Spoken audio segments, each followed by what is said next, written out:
Hey, hello, good evening, or good morning, or good afternoon, or wherever you are in the world. Hello, welcome to the preamble for a brand new podcast from us here at Wulong Talks, which is called the Bebop Rewatch. What is the Bebop Rewatch, you're asking? Well, you're going to find out all about that in the next half an hour or so. Before I carry on any further, though, let me introduce my friend, my buddy. You should know him from Wulong Talks by now if you've been following Wulong Talks. If you haven't, why haven't you? But we'll talk about that later. Is the man Rich Kid, aka the Rustling Kid. Rich, what's up? Yeah, not too bad, man. Super excited for this. Yes, I feel like Tank at the beginning. You know when Tank finds out about Neo being the one, and he's just super excited. That's what I feel like about this. It's a very exciting time. It's, yeah, yeah. Why did he speak quiet in that scene? That's one thing that's always puzzled me about that scene from him. Just so quiet. It's a very exciting time. It's true. Like I would have been like, God damn, it's you, it's you. I don't know. I don't know. But yeah. Glad to have you along, Rich. As always, man. It's good to be here doing this kind of stuff with you. Yeah, man. Um, yeah, man. And as Rich said, I mean, we've been waiting for this a long time. I mean, if you're listening to this and you're familiar with Wulong Talks, then you know that we are massive Cowboy Bebop fans. Our podcast was called the Wulong Talks because of Cowboy Bebop.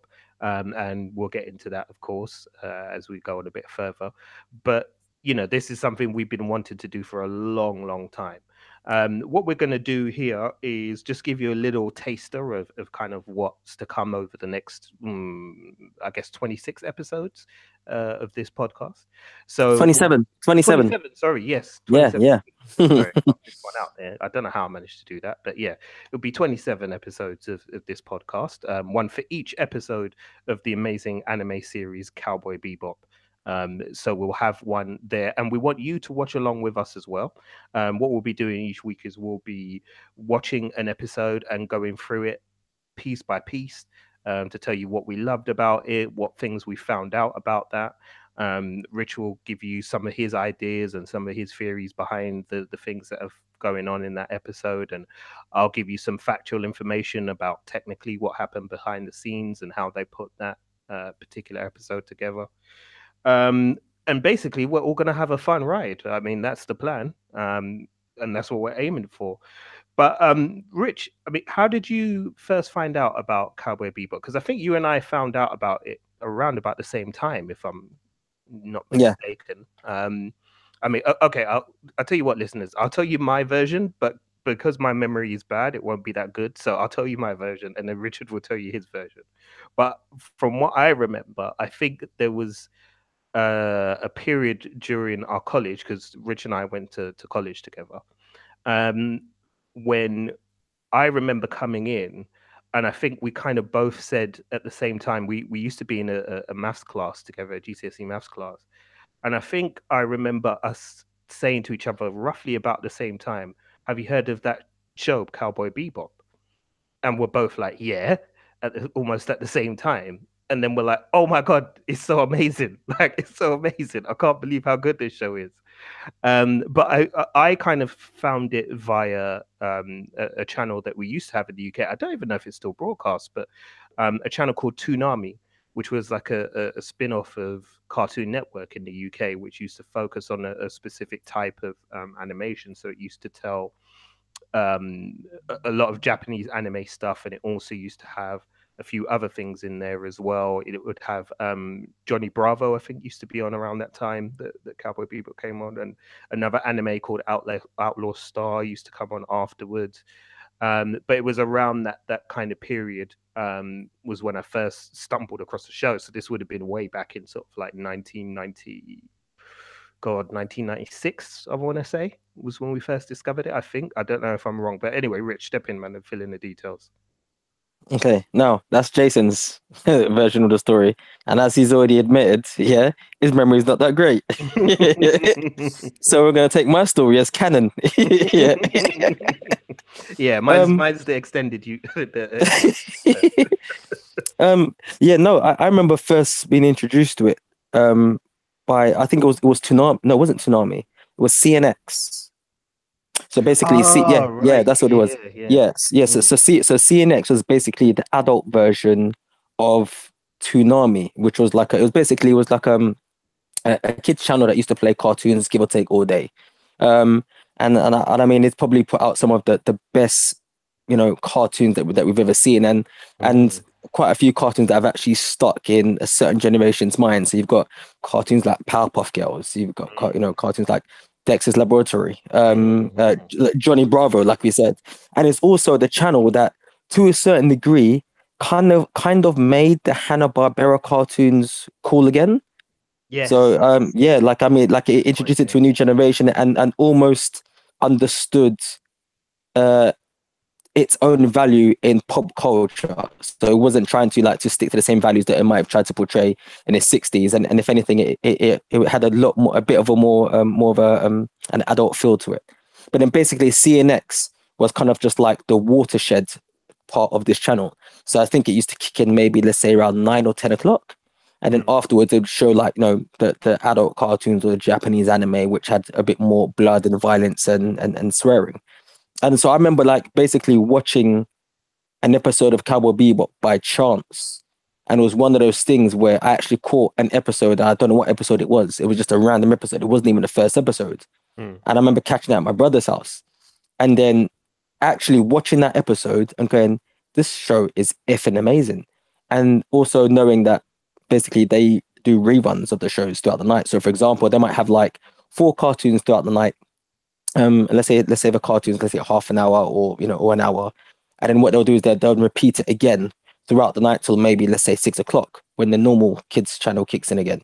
So I remember watching this cartoon, and then I remember you, Jay, coming over to my brothers and going, "Hey, bro, have you seen this cartoon?"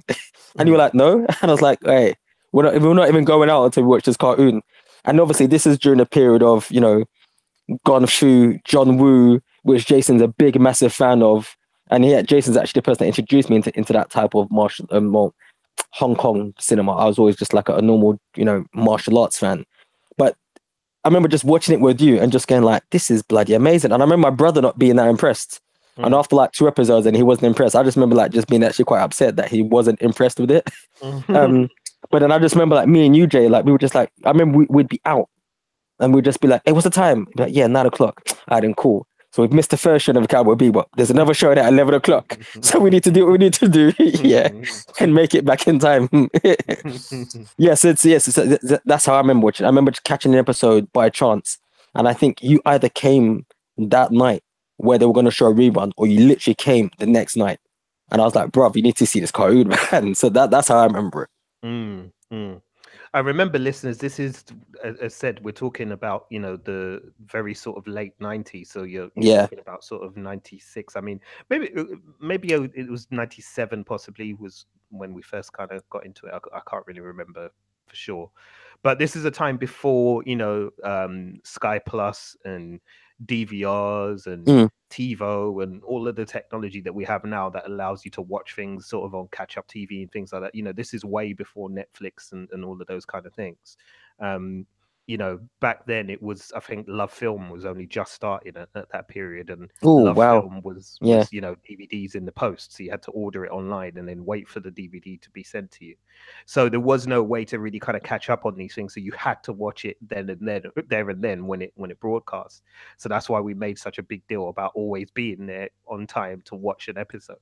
And then Mm. whenever we watched one, it would always be next day in college and be like, "Oh shit, did you see what happened like, on this episode? Did you see what happened to Spike? Did you see how they found out about Faye? Did you see how they revealed Ed's background and all of these kind of things?" And we just got swept up in the show. Um, Part of the appeal of the show, I think, for us, as you touched on, Rich, was the way that the action was handled, because it was at a time when, as Rich said, I was big into kind of like gun fu movies, so like John Woo stuff, things with Chow Yun Fat and Ringo Lam movies, and things like that. I was really into at the time, and Cowboy Bebop is quite heavily influenced by that in some ways, but the genius of the show is that it takes in so many different elements. It's not just that it borrows from it's actually lots and lots of different kind of pop culture references and and different movie styles and all kinds of things that are blended together within the series that makes the appeal of it so great and I guess so enduring as well. Part of the reason why we're doing this is because it's actually the 20th anniversary of Cowboy Bebop this year, which seems incredible. It seems amazing that 20 years later we're still here and people are still talking about Cowboy Bebop. Rich, I don't know if you read in the news recently, it kind of flew a little bit under the radar over here. But apparently, they're opening two Cowboy Bebop themed cafes in Japan. Oh Um, Lord. the, Oh Lord. yeah, exactly. And I was like, oh shit, I need to book a flight to Japan, man, like quick. But yeah, they're opening two cafes based around Cowboy Bebop. Apparently, there's not much details available at the moment about what the menu is going to be like and what the decor is going to be like. But listeners, if you're familiar with the show, then I'm sure you can picture in your mind's eye, some place that looks like a kind of futuristic but rundown, seedy bar or something like that. Because that's the kind of places that Spike used to haunt, and the rest of the crew used to find themselves ending up in at some point. But yeah, as I said, the cultural significance of this show is absolutely huge. So hopefully, what we'll be doing over the next 27 episodes is explaining to you all why this show has been so important, not just to us, but to anime as a genre and to other genres as well. I mean, Rich, is a big fan of the filmmaker Ryan Johnson, who you guys will know as the director of The Last Jedi. Um, and it was Rich who actually pointed out to me that Ryan Johnson is a huge fan of Cowboy Bebop, and when you see some of the movies that he's made previously, it makes sense. I mean, Rich, you talk a lot about kind of Brick and how Brick kind of is feels familiar Oh yeah. to Cowboy Bebop fans. Yeah. So yeah, just break down a little bit about how you see the kind of similarities between Cowboy Bebop the show and Ryan Johnson's movie Brick. Oh, well, it wouldn't even just be Brick. I think it'd be a toss up between Brick and what's the one that he made with Looper? Oh yeah, Looper. Yeah, Yeah, yeah, yeah, yeah, yeah, yeah. yeah. Those three films, and even somewhat to a certain degree, like The Brothers Bloom, which isn't his. I'd probably say is probably his weakest film, out of the films that he's put out. I mean, he hasn't. I mean, Ryan Johnson hasn't even done that many. But I mean, just the pacing, the look of Brick. I mean, if you're just going to concentrate on that film alone, like you can just see that this is. I mean, the thing about Bebop, which everyone that's listening is going to find out, is that Bebop, as much as it's very much um, told from a specific period, I mean, it has its fingers in all different types of pies when it comes to genres and music and where it gets its influences from. But then at its base, at its heart, it's still going to be like a detective story, and that's one of the things that Ryan Johnson is able to get from Bebop. So I mean, when he from Bebop when he was making Brick, so he didn't have a big budget. He knew what he wanted to do. He knew what he wanted to portray, and he just stuck to the essence and the soul and the heart and soul of what he thought carries the Bebop as a show. Everything else is still amazing, but it's an add-on and it's a layer. And some people prefer certain layers, and some people prefer this thing to it as opposed to something else. But Brick is basically, to me, it's Johnson's love story to Bebop. Um, Basically, even the way how Joseph Gordon-Levitt walks, and how he has his hands in his pocket, and how he shrugs his shoulders, and how he's cool, but at the same time shouldn't be cool. I mean, there's just so many things. The thing is like, we'd have to physically, or not physically, we'd have to basically just dedicate a whole show to breaking down how much of a good film Brick is, and Mm, then basically do another show as to how Johnson has, basically taken the things from Bebop and just put it onto screen, for his debut movie. But yeah, and it's the same thing for Looper. Basically, Looper is just a mishmash of modern day things happening now, with a harken back to detective stories, but then also with a little splash and dash of like science fiction, which is basically what Bebop is. mm, And I've always said that basically from the minute I saw Brick and I saw Cowboy Bebop, that if they were going to do a live action film, I generally do believe that Joseph Gordon-Levitt could play Spike, just because he just embodies the character so well. And I think that Bruce Willis essentially could play Jet Black. But yeah, so yeah, so that would be my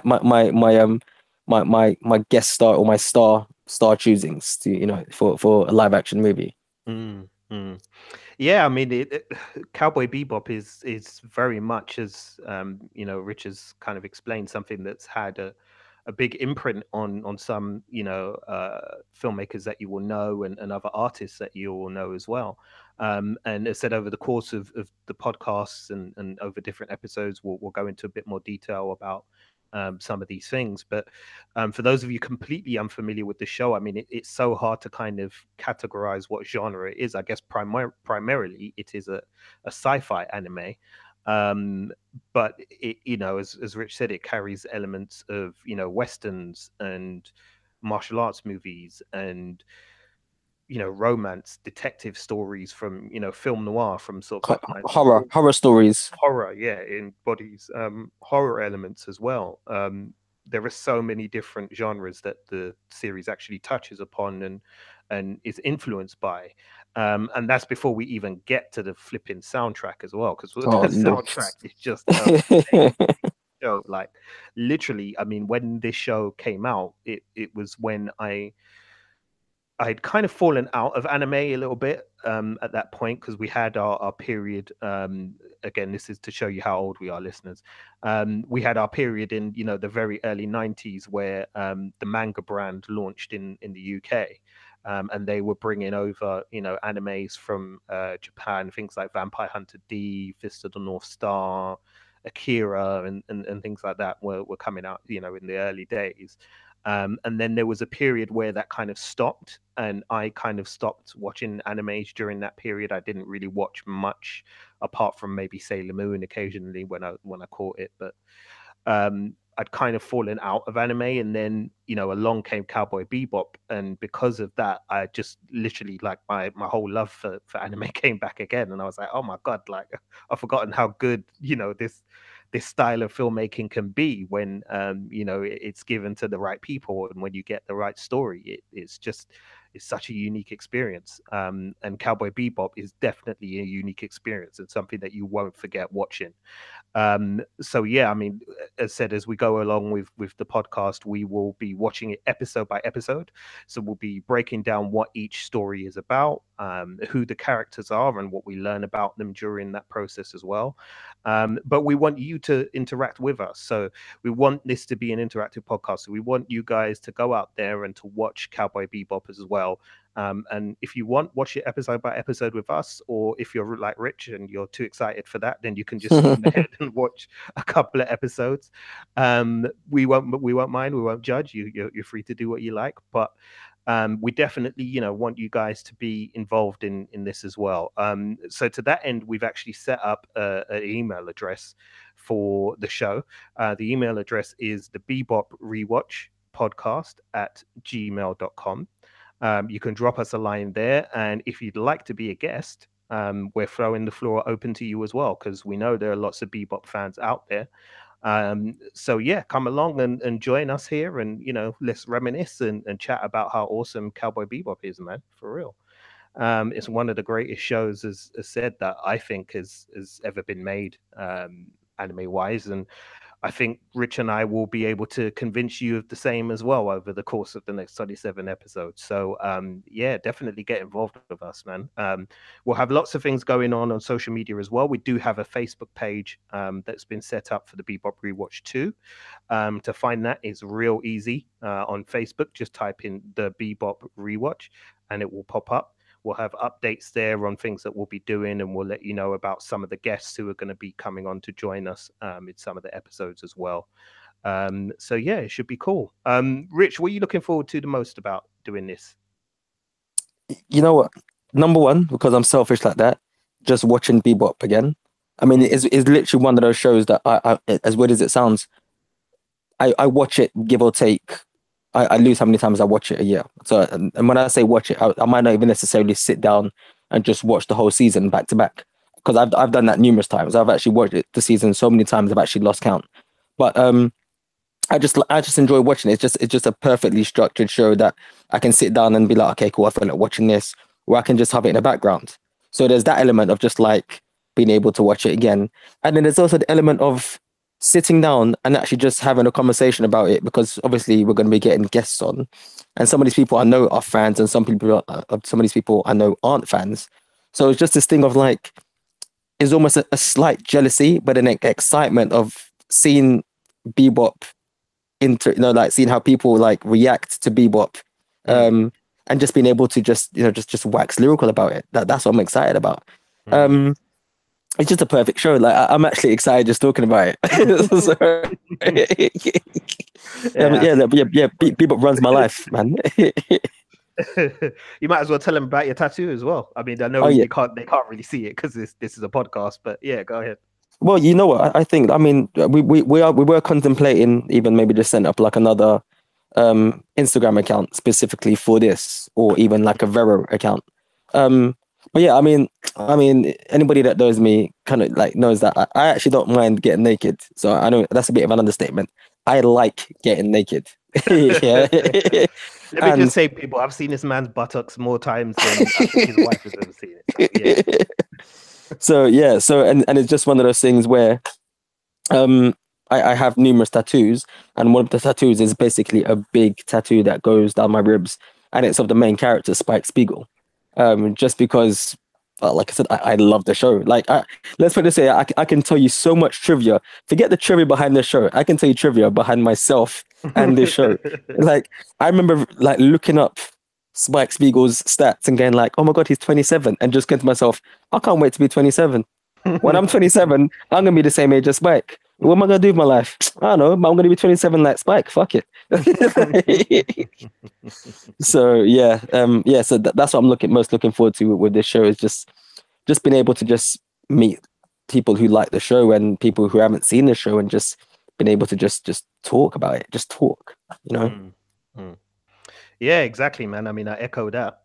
That's definitely for me what I'm most looking forward to as well, is just being able to, as said, to interact with you people out there who are listening to this, and getting your thoughts on the show and getting your thoughts on the episodes, and maybe picking out things that we might have missed, and stuff like that. Because as said, people, this is a show that really is, a cultural icon in terms of what it's done for anime and what it's done for pop culture in general. Its influence is huge, and it's going to be just an absolute pleasure to spend some time talking about it with you, Rich, and with the listeners, and with our guests when they come on, man. So yeah, we're looking forward to it, folks. So that's going to wrap it up for us. We just, as I said, wanted to kind of get this out there so you know what's coming. The first episode will be up very, very soon. In fact, it will probably be in the next 4 to 5 days. So make sure you subscribe to us if you haven't done so already. At the moment, we have a Podbean account open for this, so you will be able to listen to this on Podbean. There will be iTunes coming up shortly as well. If you want to hear us on iTunes, then make sure you follow us on social media, and we'll put out the details as to how you can find us on iTunes once that's all set up. And we're anticipating that we'll be elsewhere as well. We should be on Stitcher, Acast, and most other good like podcast catchers as well. We'll probably be on SoundCloud too. So, in fact, I mean, if you subscribe to the Wulong Talks page on SoundCloud, then you'll get the episode straight away on that page as well if you don't want to wait. So, yeah, you'll be able to join in and crack along with us, man. Rich, did you want to say anything else before we wrap it up? No, I'm like I said, I just can't wait for everyone out there to listen and to chime in, and basically just uh what's the actual tagline for it?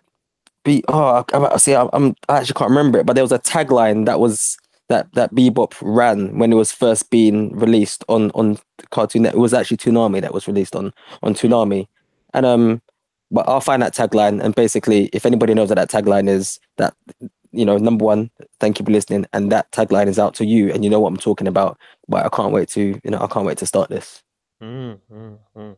For sure, for sure.